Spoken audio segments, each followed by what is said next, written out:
Jesse Hardin Pomeroy fue un criminal estadounidense que se convirtió en la persona más joven condenada por delito de asesinato en primer grado en la historia del estado de Massachusetts.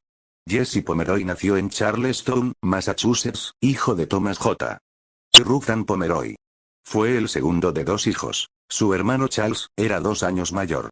Se dice que el padre de familia era un alcohólico que, como era común en hombres de esta condición, cometía abusos. Por cualquier motivo que lo enfureciera, llevaba a sus hijos a una cabaña donde los desnudaba y aporreaba hasta aplacarse. Lejos de enmendarse, Jesse empezó a sentir placer con el dolor. De acuerdo a los relatos de la época, la apariencia de Pomeroy inspiraba miedo. Su cuerpo era muy grande para su edad, así como su cabeza, orejas y rasgos faciales eran poco favorecedores.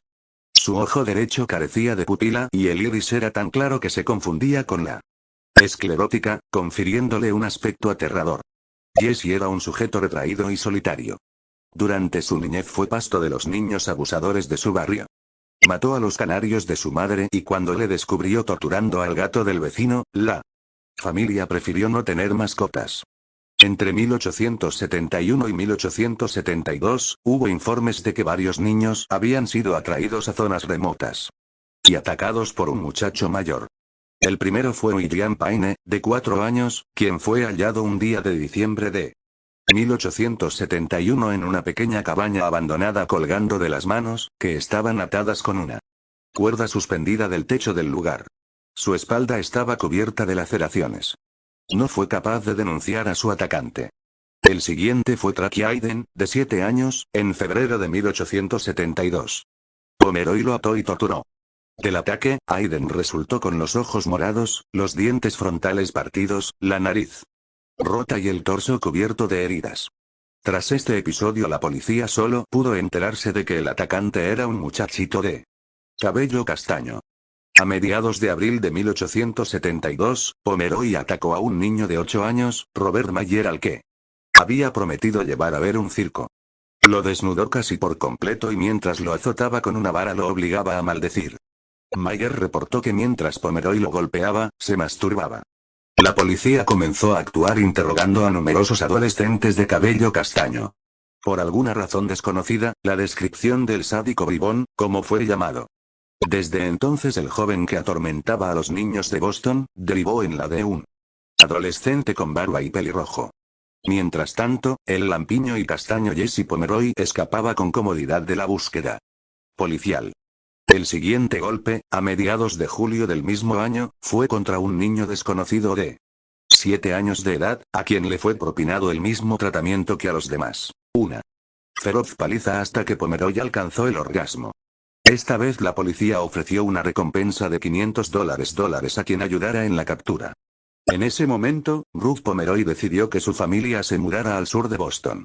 Se especula que sospechaba acerca de la posible responsabilidad de su hijo en los recientes ataques a infantes. Sin embargo, la madre de Jesse siempre permaneció fiel a su hijo, y negaría las imputaciones formuladas contra él. Los ataques de Pomeroy sobre menores continuaron. Tras alejarlo pidiéndole que le ayudara a buscar una dirección, George Pratt fue atado y desnudado por Pomeroy, quien lo aporreó sin misericordia con un cinturón. Esta vez elevó el nivel de sus atrocidades, mordiéndole la mejilla y arañándolo profundamente en la piel. Varias veces le enterró una larga aguja en diversas partes del cuerpo. Intentó inclusive clavársela en un ojo, pero Pratt logró acurrucarse en posición fetal antes de que Pomeroy lograra su objetivo. Frustrado, le dio un terrible mordisco en una nalga y después huyó. El siguiente desventurado fue el niño de 6 años Harry Austin. Aparte de la usual paliza, esta vez empleó su navaja de bolsillo para apuñalar en brazos y hombros a su víctima. Se disponía a rebanarle el pene cuando fue interrumpido por la cercanía de unas personas. Pocos días después, atacó al niño Joseph Kennedy, a quien a la vez que aporreaba lo obligaba a proferir oraciones religiosas plagadas de obscenidades. A Kennedy le provocó un profundo corte en la cara con su cuchillo y luego lo llevó a la orilla del mar para echarle agua salada en las heridas. Robert Gould, de 5 años, fue el siguiente en caer engañado por Pomeroy cerca de una estación de tren, ofreciéndole ir a ver soldados. Cuando amenazaba al niño con la punta de su navaja en el cuello, Pomeroy se dio cuenta de que era observado por unos ferrocarrileros y tuvo que huir. Gould aportó pistas más concretas, como que su atacante era un joven adolescente de cabellos castaños y un ojo totalmente blanco. Un día de septiembre de 1872, la policía visitó la escuela de Pomeroy, pero el joven Kennedy no pudo identificarlo entre los alumnos. El mismo día en que la policía había visitado su colegio, Pomeroy, al regresar a su casa, decidió darse una vuelta por la comisaría y al pasar tan cerca, fue súbitamente identificado por Kennedy, quien continuaba con sus declaraciones. Inmediatamente fue puesto bajo arresto. A pesar del intenso y severo interrogatorio, Pomeroy se mantuvo tranquilo clamando su inocencia en todo momento. Pero cuando lo despertaron a la medianoche en la celda donde había sido confinado con la amenaza de ser encarcelado por 100 años, Jesse Pomeroy se dio por vencido. Al día siguiente fue llevado para que todas sus víctimas lo identificaran. Cuando le preguntaron por qué lo había hecho, solo atinó a decir, no pude evitarlo.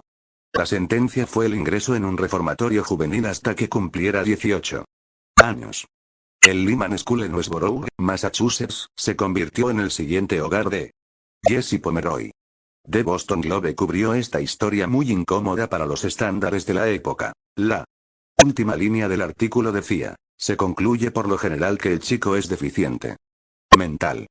Mientras Jesse purgaba condena, su madre hacía campaña por la liberación y exoneración de su hijo enviando cartas a las autoridades y a quien estuviera dispuesto a escuchar su punto de vista.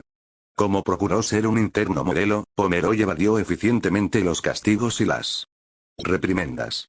Tras 15 meses de encierro, el Comité de Libertad Condicional aprobó su salida. En febrero de 1874, a los 14 años, Pomeroy salió en libertad condicional. Su madre y hermano prometieron esmerarse en su vigilancia. Su madre tenía su tienda de confección propia, y su hermano Charles vendía periódicos por lo que decidieron emplearle para mantenerle ocupado. Pero Pomeroy no había pasado ni 2 meses en libertad, cuando la oportunidad se presentó. A la puerta de la tienda materna. El 18 de marzo de 1874 llegó la niña Katie Curran, de 10 años, a preguntar por un cuaderno de notas. Pomeroy le dijo que quedaba un cuaderno y que había que buscarlo en el sótano. Katie lo acompañó confiada. Fue sometida velozmente por Pomeroy, quien con su navaja de bolsillo la degolló brutalmente. Después de asesinar a la pequeña Katie, Pomeroy se lavó la sangre y regresó al mostrador. A seguir trabajando como si nada hubiera ocurrido. El cadáver permaneció donde lo había dejado sin que nadie notara nada extraño. La madre de Curran comenzó a buscarla ya a la hora en que la niña había salido de casa. Pero apareció un testigo que aseguró haber visto cómo Katie Curran había sido introducida en un vagón de tren. La policía determinó que se trataba de un secuestro y. El caso quedó congelado. Cuando el cuerpo fue descubierto, su avanzado estado de descomposición hizo muy difícil conocer el grado de daños que pudiera haber recibido antes o después de la muerte. A Harryfield lo salvó que otro chico lo vio caminando junto a Pomeroy y este se acobardó. A Horace Millen, quien tenía 4 años, lo llevó a una pastelería por un pastelillo que se fueron comiendo ambos durante el camino a una zona pantanosa del sur de Boston donde le había prometido enseñarle un barco de vapor. Esta vez, numerosos testigos vieron a la inusual pareja de hermanos caminar por las calles y fuera de la ciudad. Pomeroy atacó al niño con su cuchillo de bolsillo. De acuerdo al reporte del forense, el niño luchó fuertemente por su vida ya que había numerosas heridas, de las llamadas defensivas, en brazos y manos. Se contaron hasta 18 heridas en el tórax, un ojo apuñalado, así como heridas profundas en el escroto. El 24 de abril de 1874, unos niños que jugaban en la playa descubrieron el cuerpo en la marisma de la bahía de Dorchester y de inmediato avisaron a unos hombres que cazaban patos en las cercanías. Rápidamente, las sospechas recayeron sobre Pomeroy. Lo buscaron en su casa, y a pesar de las airadas protestas de su madre, el chico fue arrestado. Fue llevado a ver el cuerpo de Millen y le preguntaron si él cometió el asesinato. En la investigación oficial, a Pomeroy se le negó derecho a un abogado. Tras la detención de Pomeroy, el ostracismo social cayó sobre su familia y la señora Ruth Pam vio quebrar su tienda de ropa y la vendió. cuando los trabajadores fueron a hacer unas remodelaciones y adecuaciones de parte del nuevo dueño, encontraron en el sótano el cadáver putrefacto de Katie Curran, descuidadamente tirado en un montón de cenizas. No hubo una sola duda acerca de la culpabilidad de Pomeroy en la muerte de la niña, quien aceptó los cargos. El caso Commonwealth vs Pomeroy fue escuchado en la Corte Suprema Judicial de Massachusetts el 9 y 10 de diciembre de 1874. En el juicio, el fiscal general abogó por un veredicto de culpa en el asesinato de primer grado. En su alegato final, instó a un cargo de asesinato con alternativa de atrocidad extrema, que, de acuerdo con la ley de Massachusetts, es asesinato en primer grado, pero difiere del cargo original en la obligación de premeditación. La pena impuesta a los asesinos en el estado de Massachusetts era la horca. La defensa de Pomeroy se concentró en el crucial debate acerca de su locura. Pero quedó definitivamente establecido que Pomeroy conocía y admitía que sus actos estaban mal, por lo que la batalla legal fue perdida. Pomeroy fue declarado culpable el 10 de diciembre de 1874, con la recomendación del jurado de misericordia a causa de la juventud del prisionero. El abogado de Pomeroy, Charles Robinson, presentó dos excepciones que fueron anuladas en 1875, momento en que Pomeroy fue sentenciado a la horca hasta la muerte. Sin embargo, ningún gobernador se atrevió a firmar la sentencia. Era muy difícil para las autoridades ejecutar a un chico de 14 años. No había precedentes en la historia penal de la nación. Finalmente, el gobernador Alexander Rice tomó una decisión, tras escuchar el veredicto de un panel de asesores, quienes recomendaban la ejecución como solución final a este molesto asunto público. Rice aceptó que el castigo debía ser ejemplar, pero no la pena capital. Sin publicitar su decisión, impuso la cadena perpetua para Pomeroy, misma que debía ser cumplida en solitario. El 7 de septiembre de 1876 ingresó en la prisión de Charlestown. Durante su encarcelamiento, la única persona en visitar a Jessie Pomeroy fue su madre. Hasta su muerte. En la cárcel, Pomeroy leyó ávidamente y afirmó haber aprendido varios idiomas, incluido el hebreo. Un psiquiatra visitante descubrió que había aprendido alemán con considerable precisión. Escribió poesía y discutió con los funcionarios sobre su derecho a publicarla. Estudió libros de derecho y se pasó décadas componiendo desafíos legales para reducir su condena y solicitudes de indulto.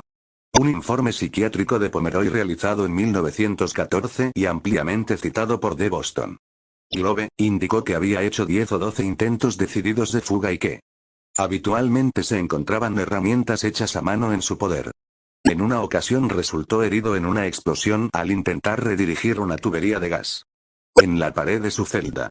En 1917, su castigo fue atenuado y se le permitió integrarse a la población general de la prisión.